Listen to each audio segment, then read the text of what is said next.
शीतल जी। लक्ष्य श्री हरिवंश महाराज जी। महाराज जी, आपके चरणों में कोटि कोटि प्रणाम। महाराज जी, कन कन में भगवान हैं, तब एक ही समय में करोड़ों अरबों के मन में कैसे सुन समझ लेते हैं? वे अपनी लीलाएं भी उसी समय ही करते हैं। समस्त क्योंकि इंद्रियाणाम मनश्चास्मि, वही मन बने हुए हैं। इंद्रियों में मन मैं हूं, भगवान कह रहे ना। तो तुम कहते हो मन की सुन कैसे लेते हो? वो मन ही बने हुए हैं, वही मन बने हुए हैं। सबके मन वही बने हुए हैं। जैसे एक शीशा में देखो तो हम अकेले, और करोड़ों शीशा तोड़ करके मकान बना दो और उसमें देखो तो तुम ही दिखाई दोगे ना। तो अब करोड़ों दिखाई दे रहे हो लेकिन हो तुम ही, है नहीं? ऐसे ही एक भगवान सच्चिदानंद, एक करोड़ों शरीर दिखाई दे रहे और वो सबके अंदर बैठा हुआ है, सबकी सुन रहा है। हम लोग प्राकृतिक बुद्धि वाले हैं, हमारी प्राकृतिक श्रवणेंद्रिय है, तो 100 आवाज हम एक साथ नहीं सुन सकते। वो 1 अरब आवाज एक साथ सुनकर 1 अरब लोगों को एक साथ उत्तर दे देगा। इसीलिए वो भगवान है, इसीलिए वो परमात्मा है। समझ रहे ना? तो उसकी सामर्थ्य तो अनंत है, उसकी सामर्थ्य अनंत।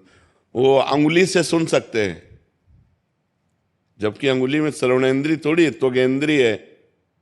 वो अंगुली से सुन सकते हैं, वो कान से खा सकते हैं, वो पैर से सूंघ सकते हैं। सच्चिदानंद है, सब कुछ सच्चिदानंद में सामर्थ्य होती। अपने लोग प्राकृतिक केवल काने से सुन सकते हैं, और 100 आवाज एक साथ हो रही हो तो हम पहचान नहीं सकते कि कौन क्या बोल रहा है। वो एक असंख्य लोग बोले एक साथ तो सबको उत्तर भगवान दे देंगे। भगवान भगवान है ना, भगवान की सामर्थ्य अनंत है। वही सबके मन बैठे हुए बने हुए, वही सबकी आत्मा बने हुए, वही सबकी बुद्धि बने हुए। सही पूछो तो वही सब कुछ बने हुए हैं, उनके सिवा कुछ है ही नहीं। तो अपनी बात अपने सुन लेते हैं ना, ऐसे भगवान सबकी बात सुन लेते हैं। मेहुल जी। राधा राधे राधे महाराज जी। महाराज जी, कभी कभी सत्व गुण में और कभी कभी रजोगुण में जीता हूँ।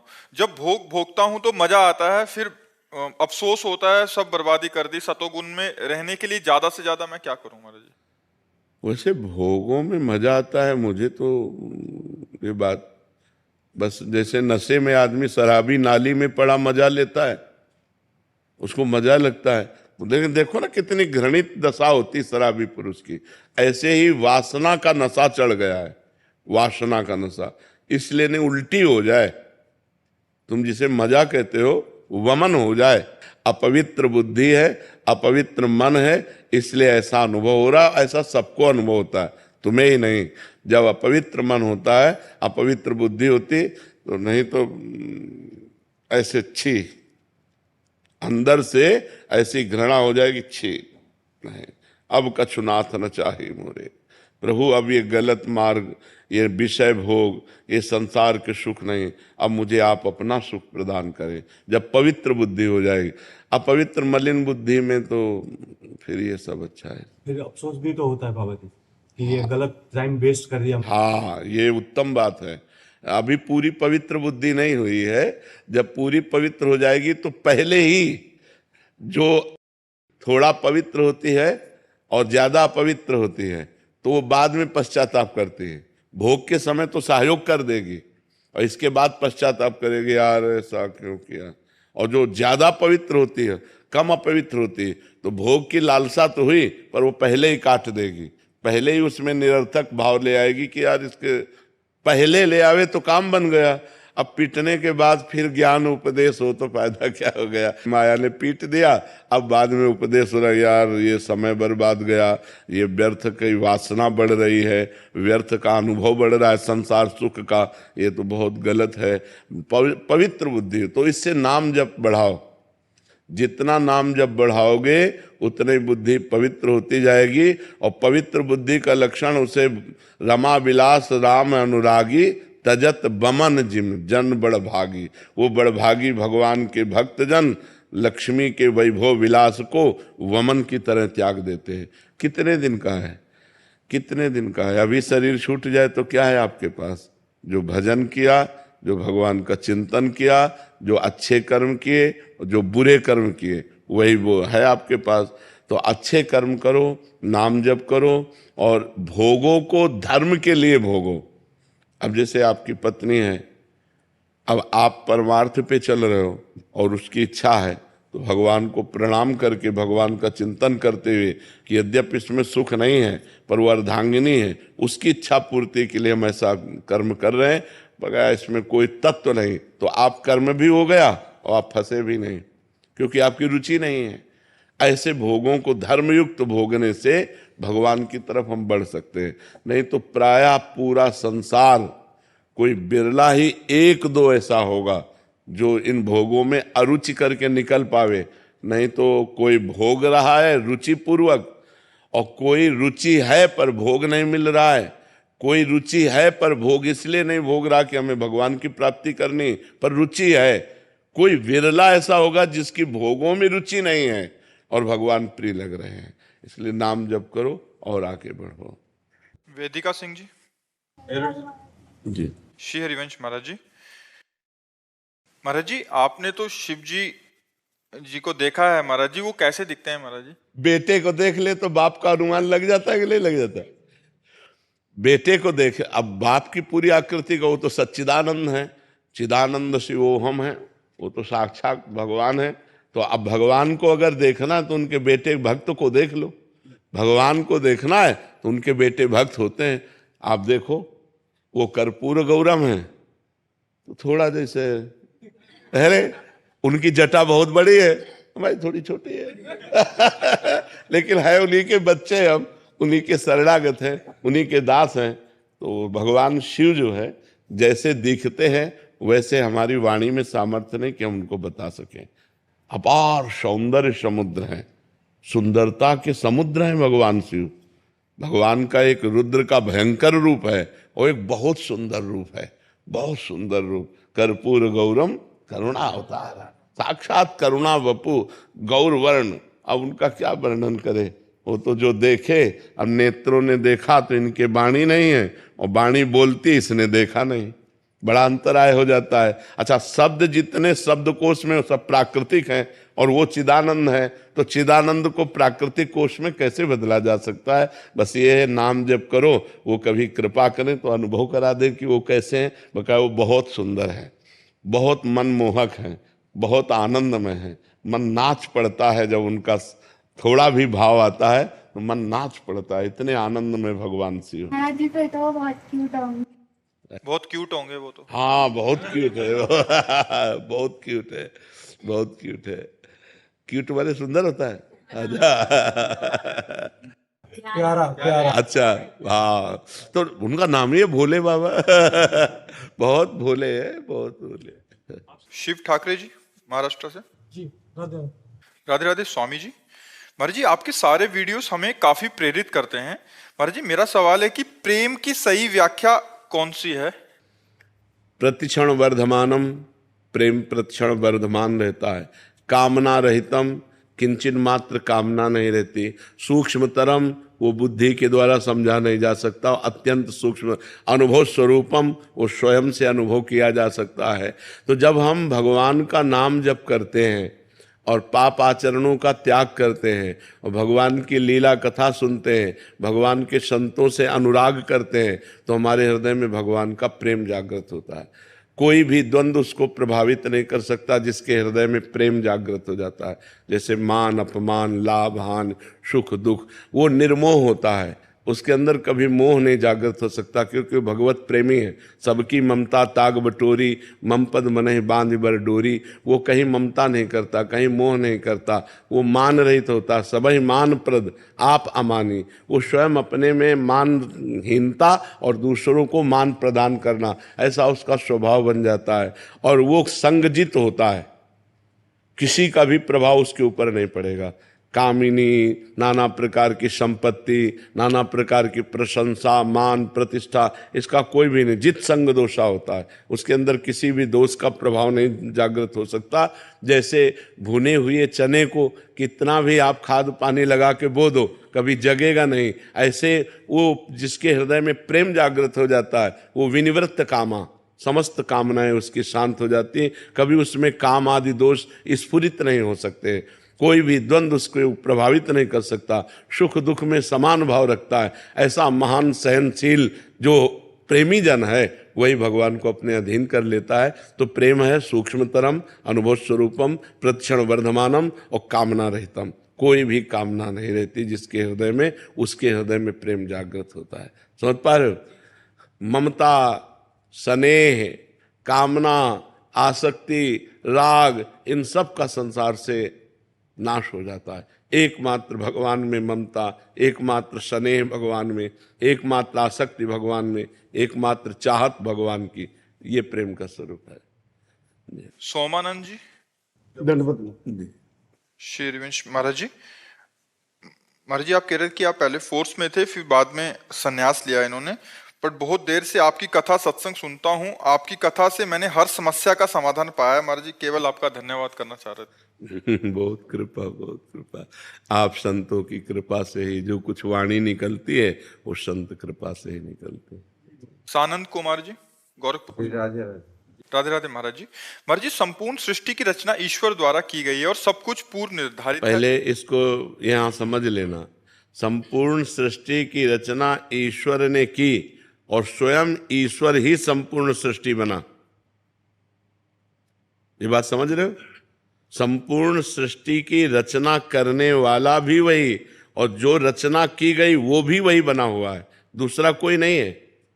वही परमात्मा एकोहम बहुश्यामा, मैं एक बहुत रूपों में हो जाऊं, वही बहुत रूपों में है। अब प्रश्न करो। महाराज जी सब कुछ पूर्व निर्धारित है, तो किसी व्यक्ति द्वारा प्रारंभ में गलत कर्म और किसी के द्वारा सही कर्म क्यों किए जाते? मनुष्य शरीर में पूर्व निर्धारित सुख और दुख है, कर्म नहीं।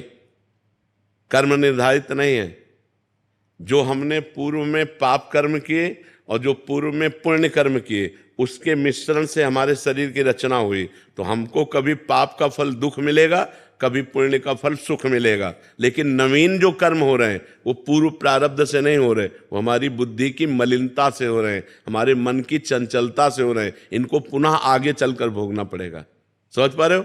कर्म हमारे पूर्व की प्रेरणा से नहीं हो रहे, फल पूर्व की प्रेरणा से आ रहा है। जैसे आपने बहुत पढ़ाई लिखाई की, बहुत मेहनत की, लेकिन आपका पूर्व पाप बहुत अधिक है, आपकी नौकरी नहीं लगने देगा, आपका व्यापार सफल नहीं होने देगा, आपको घुटने टिकवा देगा, हर विपत्ति दुख।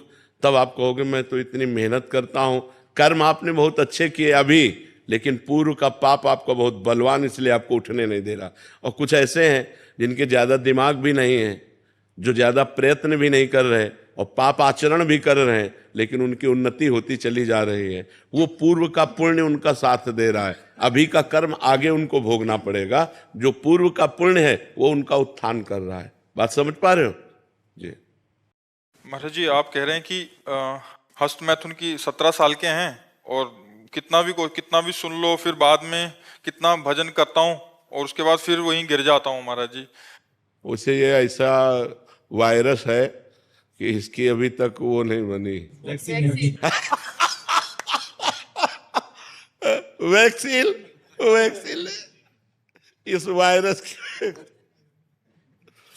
बहुत खतरनाक वायरस है। और ये मतलब जिसके लग गया, तो आप तो अभी 17 वर्ष के हो, आपको याद होगा हितधाम में 70 वर्ष के थे वो, 70 वर्ष के बूढ़े थे। और उन्होंने खड़े होकर के सभा में कहा था कि हमारी आदत ऐसी है, मैं आज तक छुटकारा नहीं पाया। अगर इसको आप हठ पूर्वक रोक पाओ तो रोक सकते हो, अन्यथा नहीं रोक सकते।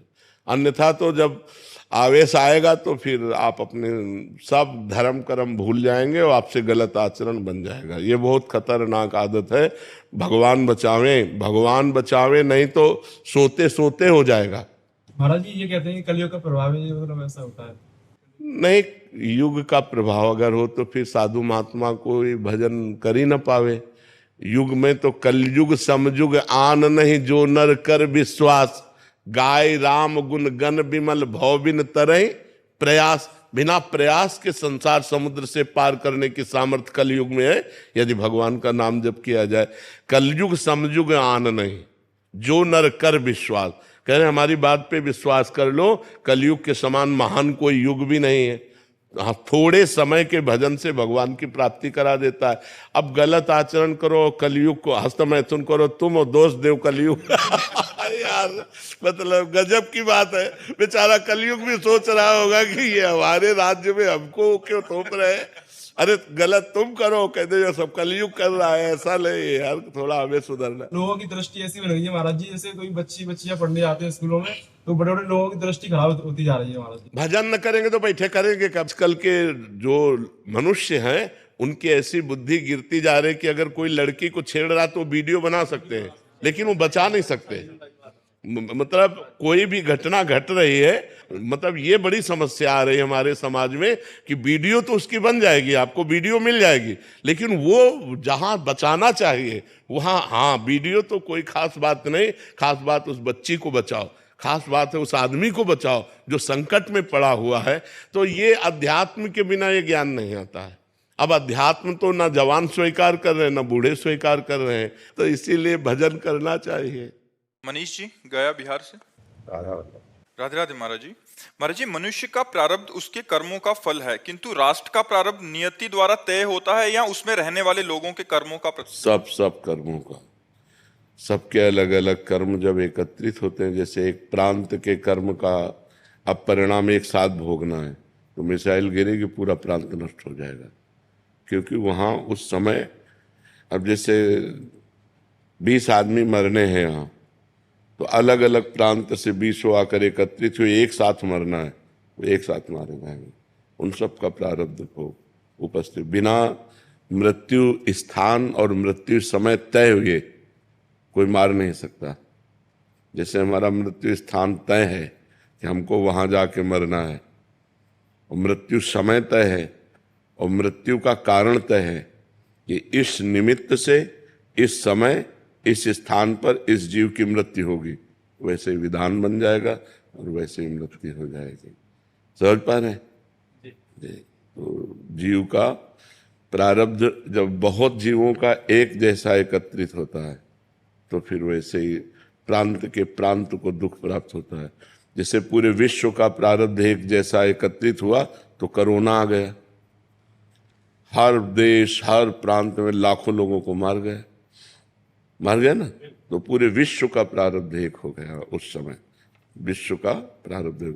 अब जैसे पूरे परिवार का प्रारब्ध एक हो गया, तो एक आदमी ने गलत काम किया, पूरा परिवार पीड़ित हुआ, रिश्तेदार नातेदार सगे संबंधी सबके डंडा चले, कहाँ है बताओ। तो एक आदमी का बुरा प्रारब्ध जब और प्रारब्धों से मिला तो वो संयोग बना करके ऐसे कष्ट दे देता है। बिना निजकृत कर्म के कोई दंड नहीं दे सकता है। हमारे कर्म जब जुड़ेंगे तभी हमको कष्ट मिल सकता है, अन्यथा नहीं मिल सकता है। महाराज जी, भौगोलिक क्षेत्रों का विस्तार कैसे नीति से तय है? जैसे भारत का पहले गुप्त युग में बहुत बड़ा था, अभी पहले पूरा भारत ही था और कुछ नहीं था।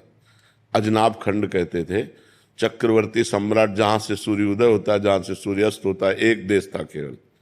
अलग अलग द्वीपों का जो विभाग हुआ, महाराज ऋषभ देव जी ने अपने पुत्रों को विभाजित किया, 9 द्वीप, फिर उन द्वीपों का 9 विभाग हुआ। फिर धीरे धीरे धीरे धीरे भारत का और विभाग हो गया, पाकिस्तान बांग्लादेश और विभाग हो गया। नहीं तो पूरा विश्व भारत देश था। पूरे विश्व का एक ही राष्ट्र का, पूरे विश्व का एक सम्राट होता था। छोटे छोटे राजा अलग अलग प्रांतों के होते थे, वो कर लेकर के राजा को देते। जैसे चक्रवर्ती सम्राट महाराज दशरथ, चक्रवर्ती सम्राट महाराज युधिष्ठिर, सब धनुष की नोक पे सबको झुका करके जो विश्व में आगे बढ़े उसे सम्राट कहते हैं। तो वो सम्राट बादशाह होता था और बहुत से राजा उसकी सेवा में उपस्थित होते थे। तो पूरे विश्व का एक ही, भारत पूरा विश्व है। हमारे शास्त्रों में पूरे विश्व का, जैसे भगवान ऋषभ देव तो पूरे विश्व के शासन करता थे, उसमें कोई और नहीं था, सब अधीन थे। अब धीरे धीरे धीरे जैसे समय आया, भगवान ऋषभ देव ने अपने 9 पुत्रों को बांटा, 9 द्वीप, फिर एक द्वीप के 9 द्वीप हुए, 9 विभाग हुए, फिर उनके राजा हुए, फिर एक एक द्वीप, जैसे अपना जम्बू द्वीप है तो जम्बू द्वीप के विभाग हो गए, तो ऐसे विभाग होता चला गया। अच्छे बुरे, अभी आप कह रहे थे अच्छे बुरे सब उसी में मारे जाते हैं, एक ही उस आज अच्छे हो, लेकिन कर्म आपका बुरा पीछे का जो संयोग लाया है उसे तो आप नहीं जानते ना। तो अभी जैसे अच्छा कर्म आप कर रहे हैं तो ये अभी नई खेती है, ये आपको आगे फसल देगी, लेकिन आपने जो पूर्व में किया है उसको तो भोगना पड़ेगा ना। एक आदमी बहुत अच्छा कर्म करता है लेकिन कदम कदम पे विपत्ति, कदम कदम पे असफलता, कदम कदम पे अपमान उसको मिलता, बहुत अच्छा आदमी है लेकिन उसका पूर्व का जो कर्म है वो बहुत बुरा है, वो उसे भोगना पड़ेगा। अच्छा कर्म आज का है लेकिन बुरा कर्म पूर्व का है, उसे भोगना पड़ेगा। अवश्य में भोक्तव्यम कृतम कर्म शुभाशुभम। इसीलिए तो मनुष्य जन्म इसलिए मिला है कि हम पूरे हिसाब को बराबर कर दें, भजन के द्वारा, तपस्या के द्वारा हम अपने पापों को नष्ट कर दें, आगामी ऐसे कर्म करें कि हमें दुख न मिले, हम भगवान को प्राप्त हो जाए, हम उत्तम लोगों को प्राप्त हो। पर इन विषयों पर विचार कौन कर रहा है?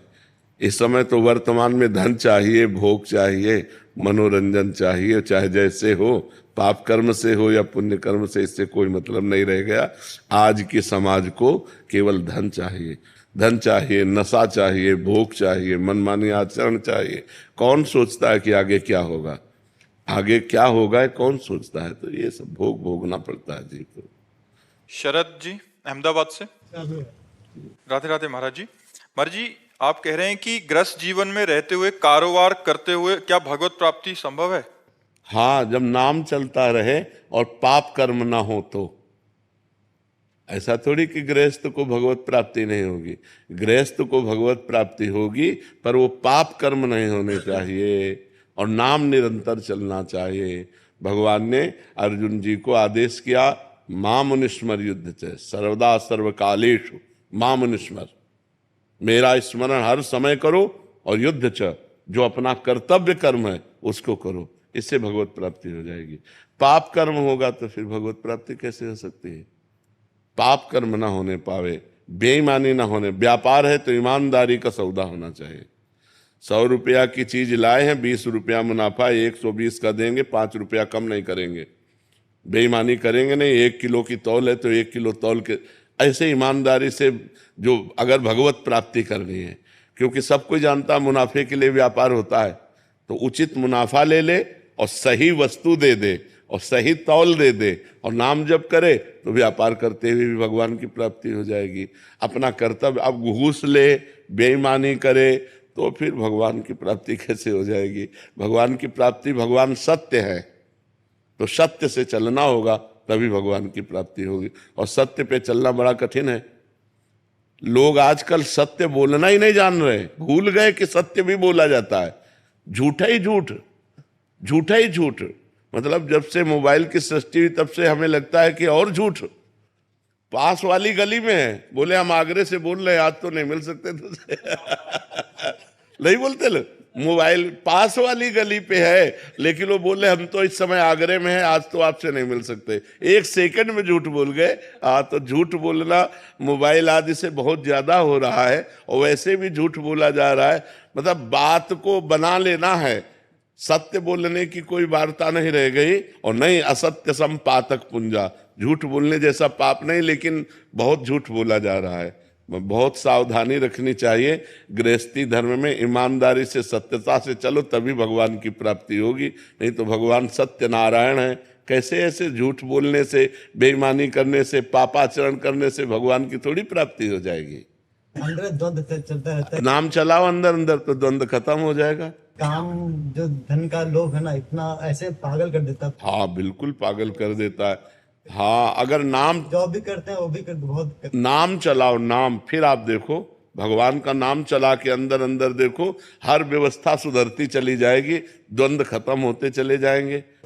श्री हरि विष्णु ऐसा करके जाप मन में जो भी नाम चलाओ, श्रद्धा पूर्वक चलाओ और एकाग्रता रखो और विश्वास रखो, सब ठीक हो जाएगा। उसके बावजूद चैलेंजेस बहुत आते हैं लाइफ में। अब आपके तो कितने आते होंगे, भगवान जब अवतार लेते हैं तो उनको चैलेंज होता है। सुबह राज्याभिषेक हो रहा है, तैयारी चल रही पूरी अयोध्या में, और शाम के 14 वर्ष का वनवास हो गया। चैलेंज नहीं है? जीवन का कितना बड़ा संघर्ष। और वो जो चरण रखते हैं तो वहां पावड़े बिछाए जाते हैं, वो नंगे पैर वनवास 14 वर्ष के लिए, कितना कठिन चैलेंज है। सच्चिदानंद भगवान अवतरित हो रहे हैं, कोई पुण्यात्मा अवतरित होता है, किसी के यहाँ तो सुख सुविधा में होते हैं, स्वयं भगवान अवतरित हो रहे हैं कंस के कारागार में। देवकी वसुदेव की हथकड़ी बेड़ियां जकड़ी हुई हैं। कितना चैलेंज है। मनुष्य जीवन संघर्षमय जीवन है। हमको भगवान से जुड़कर लड़ना है। अगर भगवान से नहीं जुड़े तो लड़ नहीं सकते, डिस्टर्ब हो जाओगे, डिप्रेशन में पहुंच जाओगे, ओवर थिंकिंग तुमको मार देगी, तुम्हें करने का मन होगा, ऐसी विपत्तियां आ जाएंगी। और यदि भगवान से जुड़े हो तो हर विपत्ति को गले लगाकर आप बढ़ते चले जाओगे, मुस्कुराते हुए चले जाओगे। हमारी दोनों किडनी फेल है। हर परेशानी किडनी फेल वाले को जो होती है वो सब है, डायलिसिस ये सब बहुत कष्ट होता है प्रभु। हाँ, तो अब ये सब चीजें, लेकिन संघर्ष हम लड़ रहे हैं, हम इससे युद्ध कर रहे हैं। देखिए महाराज जी, मैं डॉक्टर हूँ और मैं देखता हूँ कि महाराज जी जो डायलिसिस पे रहते हैं महाराज जी, वो महाराज जी उठ नहीं पाते। हाँ, उठ नहीं पाते बिल्कुल। महाराज जी, आप भगवत मतलब शक्ति है महाराज जी जो आप ये कर रहे हैं। लिए भगवान की कृपा से केवल ऐसा कि हम बोल रहे हैं, नहीं हमको भी परेशानियां होती है। ऐसी परेशानी होती है कि 2-2 आदमी उठा के लाते हैं, डायलिसिस रूम से पकड़ के लाते हैं, लेकिन थोड़ी देर में फिर एकदम वो लोग महाराज जी मतलब हम लोग से बोलते हैं कि हमें ऐसा कुछ कर दीजिए कि या तो ये पीड़ा चली जाए या तो हमारी जान चली जाए। हाँ, यहाँ आकर के एक डायलिसिस मैन बोल गया कि महाराज जी मेरी मृत्यु कब होगी। मृत्यु मनाते हैं, मृत्यु मनाते हैं, बिल्कुल ठीक बात कह रहे हो। इतना कष्ट होता है कि मृत्यु मनाते हैं। अब पानी पीने तक के लिए रोक है, पानी की क्वांटिटी होती है। आप हमें बताओ, एक आदमी कंटिन्यूअस बोल रहा है तो उसके गर्मी नहीं बढ़ रही, उसकी प्यास नहीं बढ़ेगी। तो अब हम जब पानी पिएंगे इतना कौन तो छुन्न से नहीं हो जाएगा। तो अब हमको तो चाहिए लीटर 2 लीटर, क्योंकि अब बॉडी भी तो है ना। अब हाथी और बछिया अंतर नहीं होगा, अब बॉडी भी है 100 किलो की, तो अब इसको चाहिए भी तो। अब इसका राशन और इसका पानी इसके अनुसार चाहिए। अब जैसे ऐसे हैं तो उनको वैसे चाहिए, हमको वैसे चाहिए। तो ये भगवान के आश्रय से है। भगवान का भी आश्रय हट जाए, संयम नियम हट जाए, तो जैसा डॉक्टर साहब कह रहे हैं कि चारपाई से उठना मुश्किल हो, व्हील चेयर पे चलते बड़ी परेशानियां रहती हैं। हर समय हम आनंदित रहते हैं। ये नहीं कि आपके सामने ही, हम हर समय एकांत में इससे ज्यादा आनंदित रहते हैं। इसमें तो हम बातचीत कर रहे हैं, एकांत में जब होते तो इससे भी ज्यादा आनंदित रहते हैं, क्योंकि प्रभु से जुड़े रहने में जो सुख है वो कहीं सुख नहीं है। भाई जी ने पर दोष दर्शन के लिए मना किया है, लेकिन अगर घरों में जो है शौचाचार का पालन नहीं हो रहा है, नित्य क्रिया का पालन नहीं हो रहा है, तो भगवत दर्शन कैसे अपने बच्चों को, अपने परिवार को समझाया जा सकता है। पिता अपने पुत्र के दोष दर्शन कर सकता है, गुरु अपने शिष्य के दोष का दर्शन कर सकता है, मित्र अपने मित्र के दोष दर्शन कर सकता है, लेकिन हम अन्य के दोष दर्शन न करें। कहीं हम गए और उस परिवार में शौचाचार का पालन नहीं हो रहा है, अपने को चाहिए कि हम, अगर वो हमारे प्रियजन हैं तो उनको समझा दें, और अगर प्रियजन हमारी बात नहीं मानने वाले तो अपने शौचाचार की हम सीमा को पवित्र रखें। हम वहाँ भोजन न करें, हम वहाँ अपने आप को बचा लें। ये बात ठीक है जी। ब्रिजल ढाल जी पुरी से। राधे राधे महाराज जी। महाराज जी, जैसे हम सभी जानते हैं कि श्री रामकृष्ण परमहंस जी ने महायोगी तोतापुरी जी की सहायता से अपनी आराध्य देवी माँ काली को अपने मन से निकालने के पश्चात परमहंस स्थिति की अवस्था को प्राप्त किए थे। क्या इससे ये सिद्ध होता है कि भगवत प्राप्ति की अंतिम अवस्था के लिए एक विशेष स्थिति के बाद गुरुदेव की कृपा से नाम जप एवं अपनी इष्ट की भावना को त्यागना आवश्यक हो जाता है? त्यागना, ये कौन सा सूत्र आपने पकड़ लिया? मैं ये कहना चाहता हूँ कि एक स्थिति के बाद गुरुजी, क्या ये सदगुरु की कृपा से फिर और एक बार ऊंची परमहंस के साथ हमारी बात को समझो। एक परमात्मा के सिवा दूसरा कोई नहीं है। वही परमात्मा यहाँ विराजमान है, वही परमात्मा यहाँ विराजमान है।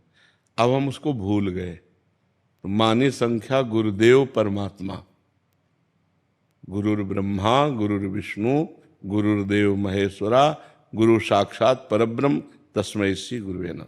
और जब हम साधना की तो हम गुरु स्वरूप हो गए, क्योंकि जो वहाँ था वो यहीं है, वो यहीं है। गुरुदेव का दर्शन कहाँ हो रहा है? मैं में, समझ रहे?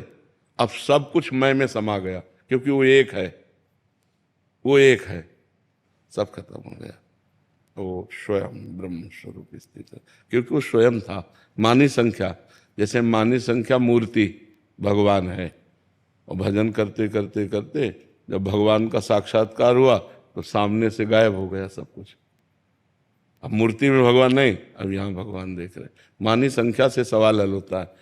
माना ये हमारे परब्रह्म परमात्मा, जैसे पत्नी के लिए कहा गया मानो तुम्हारा पति भगवान है, तो वो भगवान मानकर अपने पति की तन्मयता में आई और भगवान को प्राप्त हो गई। तो हम कहीं भी भगवान को मान सकते हैं, लेकिन जब स्थिति आएगी तो दो नहीं रह जाएगा। प्रेम गली अति सांकरी तामे दो न समाये, शिष्य और गुरु दोनों नहीं रहेंगे, एक हो जाएगा। लेकिन उस स्थिति में गुरु जी क्या सदगुरु जी की भी आश्रय लेना पड़ता है, या उस स्थिति तक पहुंचने के लिए सदगुरु का आश्रय लेना नहीं होता है। जब पहुंच गए तो दो नहीं रहते। प्रेम गली अति सांकरी तामे दो न समाये, उसमें द्वैत नहीं रहता। तो फिर रामकृष्ण परमहंस जी ने क्यों सदगुरु जी के फिर आश्रय लिए कि ताकि वो उस परमहंस। तो जब तक देह रहेगा तब तक गुरु सामने आएगा तो उसका आश्रय क्या साष्टांग दंडवत नहीं करेगा? हमें शरीर का भान है, अंतर की बात है ये, अंतर में द्वैत नहीं रह जाता। बाहर में तो गुरु शिष्य का बर्ताव होगा, पति पत्नी का बर्ताव होगा, पुत्र और बाप का बर्ताव होगा। बर्ताव तो व्यवहार का वैसे ही होगा। क्या ब्रह्मबोध संपन्न महापुरुषों के द्वारा वर्ताव में कमी होती है क्या? नहीं, दर्शन एक हो जाता है।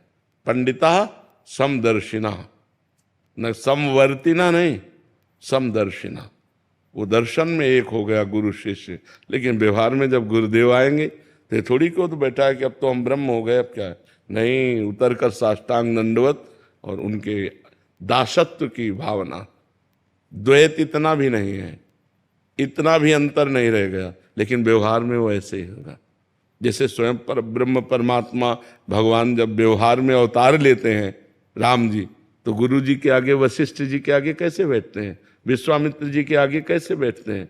हाथ जोड़कर बैठते हैं, उनकी आज्ञा का पालन करते हैं। जबकि उन्हीं की श्वासों से वेदों का प्रादुर्भाव हुआ, और वेदों का आदर करने से ही कोई ब्रह्म ऋषि बना। तो भगवान स्वयं उन ब्रह्म ऋषियों के सामने कैसे बैठते हैं? तो ये व्यवहार है, ये व्यवहार है, तत्व में अंतर नहीं होता। वो स्थिति जब आती है तो उसमें द्वैत नहीं रह जाता, दो नहीं रह जाते। दो ना रहते हुए भी अब माँ काली से बात कर रहे हैं, व्यवहार कर रहे हैं, माँ और पुत्र, द्वैत दिखाई दे रहा है, लेकिन वो इसमें नहीं, वो अपनी आत्मा से ही बात कर रहे हैं। माँ काली स्वयं उनकी आत्मा है, द्वैत है ही नहीं, दो है ही नहीं। पर जब तक उस स्थिति को हम पहुंचेंगे नहीं, तब तक तर्क के द्वारा इसको हम नहीं समझ सकते। वो स्थिति के द्वारा समझा जाता है। तर्क के द्वारा हम कैसे समझ सकते हैं कि जब माँ है और वो बेटा भाव से बात कर रहे तो द्वैत तो है ही है? नहीं, माँ और बेटे का बर्ताव होते हुए भी द्वैत नहीं है, वो अद्वैत स्थिति ही होती है। अब उस स्थिति को जान जाओ तो तुम ब्रह्मबोध संपन्न महापुरुष हो गए कि नहीं हो गए? विद्यार्थी कभी टीचर की स्थिति को जान सकता है क्या? वो टीचर की योग्यता प्राप्त करे तब जान पाएगा कि हमारा टीचर कितना ग्रेजुएट है। विद्यार्थी तो अपने विषय को देखे कि हम कहाँ पढ़ रहे हैं, हमको कहाँ पहुंचना है, वो रास्ता तय करे तो ज्यादा अच्छा रहेगा। जी। डॉक्टर सौरभ भारद्वाज, गुरुग्राम से। राधे राधे महाराज जी। राधे राधे। महाराज जी, कर्म एवं नाम जप में प्रधान क्या है? जब हम नाम जप करते हैं तो मन बोलता है कि जब सब कुछ भगवान कर रहे हैं तो कर्म की जरूरत ही क्या है महाराज जी? ऐसा तुम्हें बोध है सब कुछ भगवान कर रहे हैं? ऐसा ऐसा तुम्हें बोध है? आज हम नहीं सुनते हुए बड़े। सुनना एक अलग चीज है। जैसे तुम शरीर नहीं हो, तुम शरीर नहीं हो, ये सुना है? सुना है ना? लेकिन तुम्हें बोध है? नहीं है। शरीर की पीड़ा, शरीर का भूख प्यास, काम क्रोध लोभ मोह, ये सब व्याप्ते हैं ना? ऐसे ही सब कुछ भगवान ने किया है। इसका अगर बोध हो जाए तो तुम ब्रह्म ऋषि हो जाओ, तुम महात्मा हो जाओ। तुम्हें कोई कर्म नहीं बांध सकता, लेकिन तुम्हें बोध नहीं है, इसलिए तुम्हें हर कर्म बांधेगा। तुम्हें दुख लगेगा, तुम्हें सुख लगेगा, तुम्हें पाप लगेगा, तुम्हें पुण्य लगेगा, तुम्हें नरक जाना पड़ेगा, तुम्हें स्वर्ग जाना पड़ेगा। जैसे ये बोध हो जाए। अब इसी बोध के लिए तो साधना की जाती है, ये केवल बातों से थोड़ी होता है। जब बोध हो गया कि सर्वम खलमिदम ब्रह्म, सब ब्रह्म है और वही करता है, वही भोगता है, मैं तो केवल निमित्त मात्र हूं, खत्म खेल हो गया। लेकिन इसका बोध नहीं है तो बात नहीं। जैसे आप डॉक्टरी कर रहे हो लेकिन आपके पास सर्टिफिकेट है नहीं है, बहुत बढ़िया आप डॉक्टरी कर रहे हो लेकिन आपकी डॉक्टरी बंद हो जाएगी और आप अपराधी माने जाएंगे क्योंकि आपके पास लाइसेंस नहीं है, आपके पास योग्यता नहीं है। ऐसे ये बहुत बड़ा सूत्र है कि सब कुछ भगवान है और सब कुछ भगवान करता है, ये अंतिम सूत्र है। और जब ये अनुभव हो जाता है तो वो जीवन मुक्त हो जाता है, सारे कर्म विध्वंस उसके हो जाते हैं। पर ये अनुभव करने के लिए साधना है, बिना साधना के ऐसे सुन के तो बहुत बातें हैं, सुन के बातों से हलवा की हमने प्रक्रिया सुन ली तो हमारे क्या शरीर में पुष्टता आ जाएगी क्या? उसके लिए हमें हलवा बनाना पड़ेगा और हलवा खाना पड़ेगा और खा के पचाना पड़ेगा, तब हमारा शरीर स्वस्थ होगा। ऐसे ये ब्रह्म सूत्र है, सब कुछ करता धरता हरता एकमात्र भगवान है, भगवान के सिवा कुछ नहीं। अब इसका अनुभव तो करे, तो अनुभव करने के लिए साधना है, अब साधना है नहीं तो इसलिए फिर अपने योग्यता के अनुसार चलो। करता तुम हो तो पाप कर्म तुमसे न बनने पावे, भोगता तुम हो तो पाप आचरण को भोग मत भोगो, शराब मत पियो, मांस मत खाओ, पराई बहन बेटी एक तरफ गंदी दृष्टि मत करो, नाम जप करो, नहीं नरक जाओगे, दुर्गति हो जाएगी। हो रही ना, जलन होती है ना, सुख होता है ना, दुख होता है ना, नहीं होगा। जिस दिन ये अनुभव हो जाएगा सब कुछ भगवान कर रहे हैं, नहीं होगा, एक अद्भुत आनंद बना रहेगा। जिस दिन ज्ञान हो जाएगा, जिस दिन बोध हो जाएगा, जिस दिन हमें समझ जाएंगे कि भगवान की सत्ता से सब सत्ता है, मिटिया मेट कर दोगे दुख को, विपत्ति को, हर समस्या को मिटा दोगे। लेकिन अभी हर समस्या तुम्हें मिटा देगी नहीं मिटा देगी। तो हमको वास्तविक स्थिति प्राप्त करनी है, उसके लिए नाम जप करो। कोई भी कर्म स्थिति नहीं प्रदान करता। कर्म दो ही प्रकार के होते हैं, या पाप कर्म या पुण्य कर्म। नाम जप भगवान का एक कर्म नहीं, ये पाप और पुण्य दोनों से अलग है, ये भजन है। भजन के द्वारा स्थिति प्राप्त होती है। खूब नाम जप करो, भगवान का चिंतन करो, तो धीरे धीरे ज्ञान प्राप्त होगा, और जब ज्ञान प्राप्त होगा तो आनंद रहेगा। ये किडनी का दुख, ये नाना प्रकार के क्लेश, ये परेशानियां हमको व्याप्ति नहीं है, क्योंकि श्री जी के चरणों में जब अपनापन, प्रभु का नाम, प्रभु का आश्रय, तो ये बातों से केवल नहीं है, प्रमाण। दर्द में भी हमें आनंद रहता है, हम आनंदित रहते हैं, क्यों? प्रभु से चित्त जोड़ने में। तो जब ये बात समझ में आ जाए कि सब कुछ प्रभु कर रहे हैं, फिर आनंद आ जाएगा, फिर दुख क्या हो जाएगा। हमारे पिताजी की भी किडनी फेल थी और वो भी डायलिसिस कराते थे, 8 साल हमने उनकी सेवा करी। थे चले गए क्या? हाँ। तो मन में एक ग्लानि हमेशा रहती है कि जब वो बीमार थे तो लोग बोलते थे कि ये भुगत रहे हैं। तो अपने पूर्व जन्म के कर्मों का भोग तो भोगना ही पड़ता है भाई, इसमें क्या, चाहे कोई बाबा जी हो चाहे कोई भी हो, भोगना तो पड़ता है। रामकृष्ण परमहंस जी के गले में कैंसर था, कितना भी बड़ा कोई संत हो, जो हमसे कर्म बन गए हो तो भोगने पड़ेंगे। जी आपसे सानिध्य के बाद हमारे मन से वो ग्लानि चली गई। हाँ, हम अति प्रसन्न है। हाँ, कि हमने सेवा करी।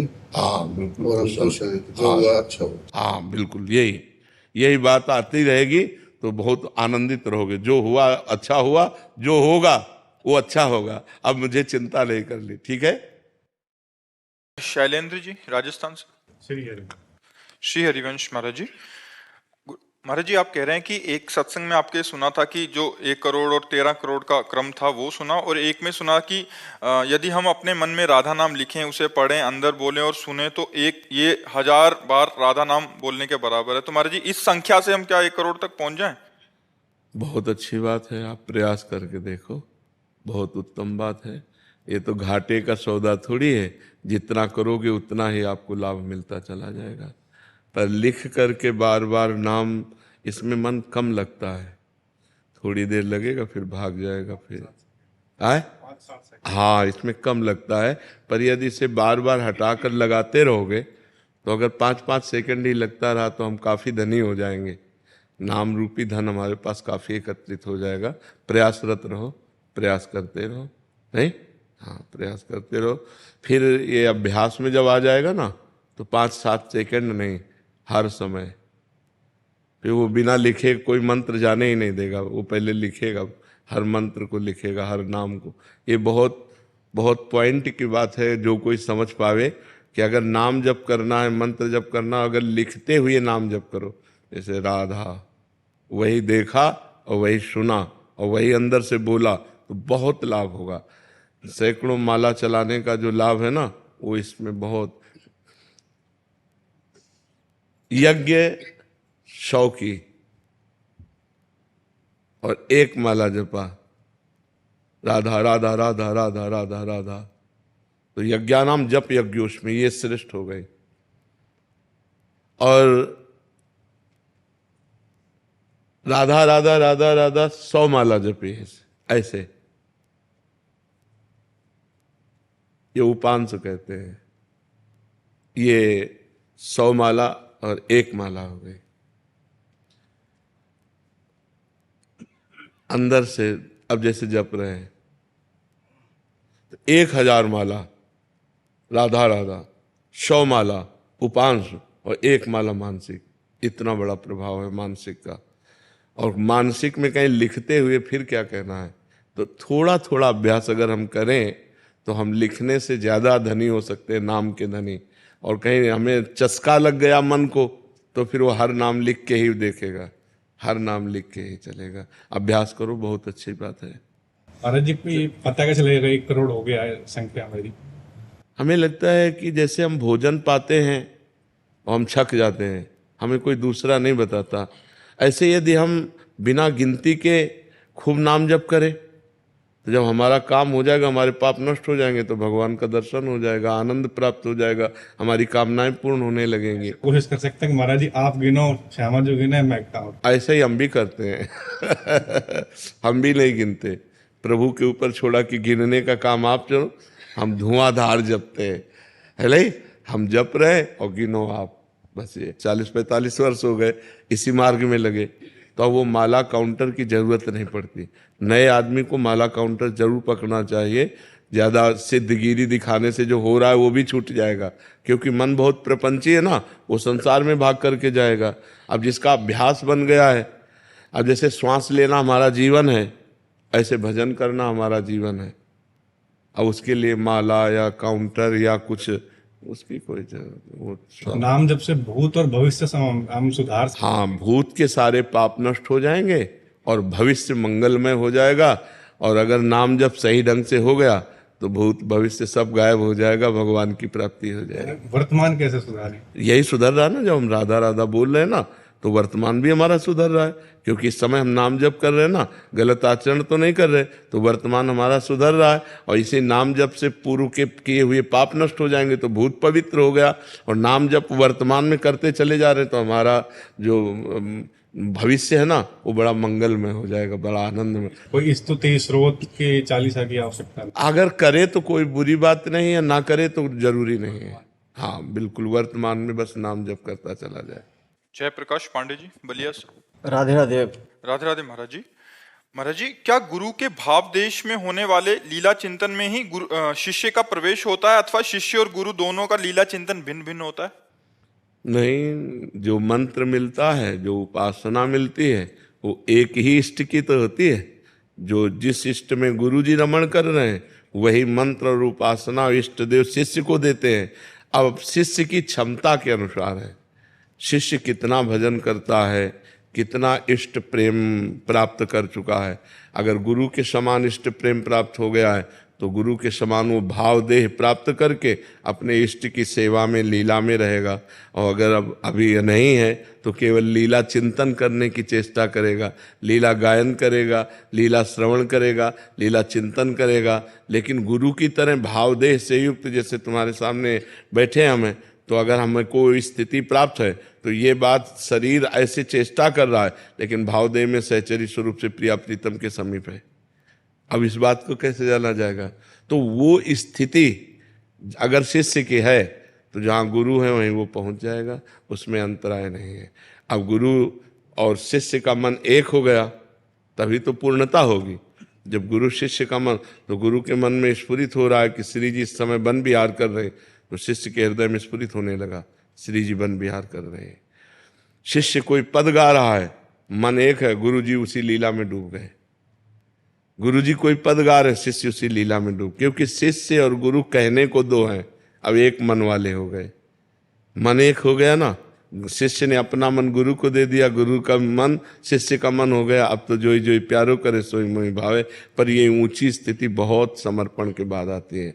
अभी अपने को गुरु मंत्र, नाम, वाणी जी का पाठ, ठाकुर सेवा की चिंता, कि इस समय में ठाकुर जी को जगाना है, इस समय ठाकुर जी को भोग लगाना है, इस समय ठाकुर जी की आरती करनी, ठाकुर जी को ऐसे, ये चिंता, ये हमारे अंदर चिंता होनी चाहिए। ठाकुर सेवा की चिंतन, नाम का, गायन वाणी जी का, लीला का, जहाँ तक भाव बने तब बने, नहीं तो नाम वाणी में लगा रहे तो लीला चिंतन प्रारंभ हो जाता है।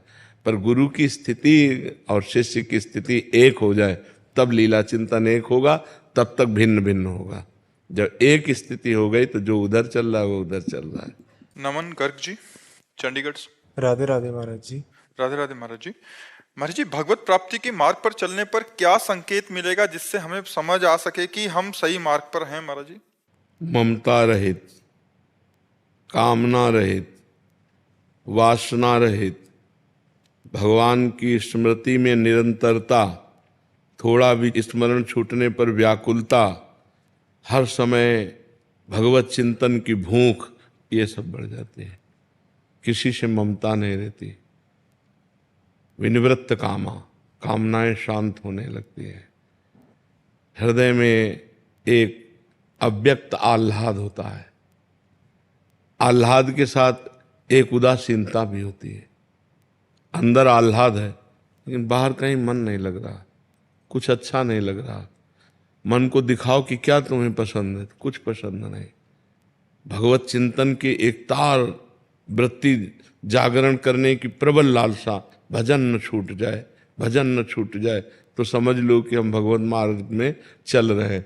और जब भोगों का चिंतन, भोग भोगने की लालसा, मान प्रतिष्ठा, रुपया पैसा, तो समझ लो कि भगवत मार्ग में बाधा पड़ गई, हमारा भगवत मार्ग बाधित हो रहा है। अगर भगवान के मार्ग में हम सही चल रहे हैं तो ये उसकी पहचान है कि हमारी कहीं ममता नहीं रह जाएगी। अद्वेष्टा सर्वभूतानां मैत्रः करुण एव च निर्ममो निरहंकारा शम दुखा सुखा क्षमी। वो शम में भगवान को देखने लगेगा, किसी के दोष दर्शन नहीं करेगा, सबसे दया करुणा का भाव करेगा, पर दया करके अहंकार नहीं करेगा, करुणा करके किसी से ममता नहीं करेगा। वो क्षमाशील, निरंतर भगवत चिंतन परायण रहेगा। अब कितनी बड़ी प्रवीणता है कि हम आपसे प्यार करेंगे लेकिन ममता नहीं होगी, हम आपकी सेवा करेंगे, दया करेंगे, पर अहंकार नहीं होगा। ये भक्त में आने लगता है। जिसे भगवत प्राप्ति का मार्ग सुदृढ़ मिल जाता है उसमें दिव्य लक्षण आने लगते हैं। बड़े से बड़ा परोपकार करके अहंकार नहीं, सबसे प्रेम व्यवहार करके किसी से ममता नहीं, कोई उसको अपमानित कर दे, दुख दे दे, वो क्षमा करेगा, उससे लड़ेगा नहीं, शांत रहेगा। ये भगवान की भक्ति का उसके हृदय में प्रभाव प्रकाशित हो जाता है। जी।